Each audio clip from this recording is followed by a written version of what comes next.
हमारे देश में पहले जाति व्यवस्था थी ही नहीं, हमारे देश में पहले गोत्र व्यवस्था थी। भाई भगवान श्री राम के समय में क्या था? राम सिंह, लक्ष्मण सिंह, भरत सिंह, शत्रुघ्न सिंह, दशरथ सिंह तो नहीं था ना।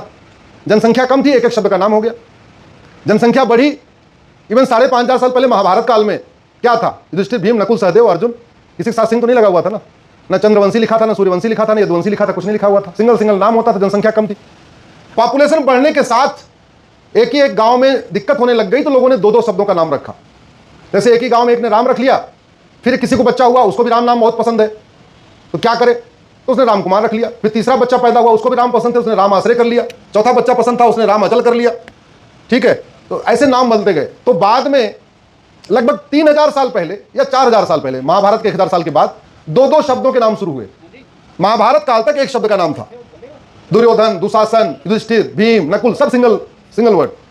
बाद में दो शब्दों के नाम शुरू हुए। फिर कंफ्यूजन दूर करने के लिए अलग अलग जगह अलग अलग व्यवस्था हुई। खन्ना गांव वाले खन्ना, बादल गांव वाले बादल, चौटाला गांव वाले चौटाला, हुड्डा गांव वाले हुड्डा, ऐसे लिखने लग गए। फिर एक व्यवस्था गोत्र व्यवस्था आई, जो जिस ऋषि के यहां जुड़ा हुआ था, जिस गुरु के यहां जुड़ा हुआ था, उसने अपना गोत्र शुरू कर दिया। तो भारद्वाज ऋषि के आश्रम से जितने लोग जुड़े सब भारद्वाज हो गए। कश्यप ऋषि के आश्रम से जितने लोग जुड़े सब कश्यप हो गए। अत्रि ऋषि के आश्रम से जो लोग जुड़े सब अत्रि हो गए। वो ब्राह्मण थे या क्षत्रिय थे या वैश्य थे या दलित थे, कोई फर्क नहीं पड़ता, जिस आश्रम से जुड़े वही उनका गोत्र हो गया। तो बाद में 6वीं शताब्दी में जब शंकराचार्य जी आए, उन्होंने 4 पीठों की स्थापना किया। तो एक सवाल यह आया जो आपका सवाल है कि भाई देखो, सबका तो गोत्र लगभग पता नहीं है। बहुत सारे ऐसे लोग हैं जिनको अपना गोत्र नहीं पता।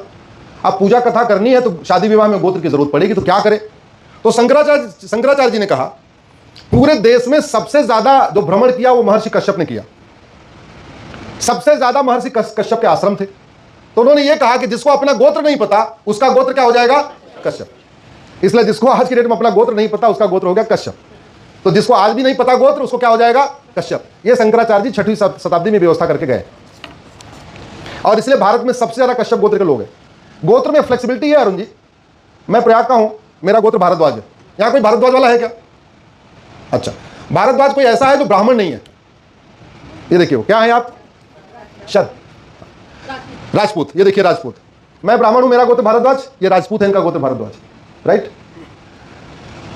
वेस्ट यूपी में सारे जाटों का गोत्र भारद्वाज है, और यमुनानगर में सैनियों का गोत्र भारद्वाज है, और बिलासपुर और रायपुर में पटेलों का गोत्र भारद्वाज है, और भोपाल के पास यादवों का गोत्र भारद्वाज है।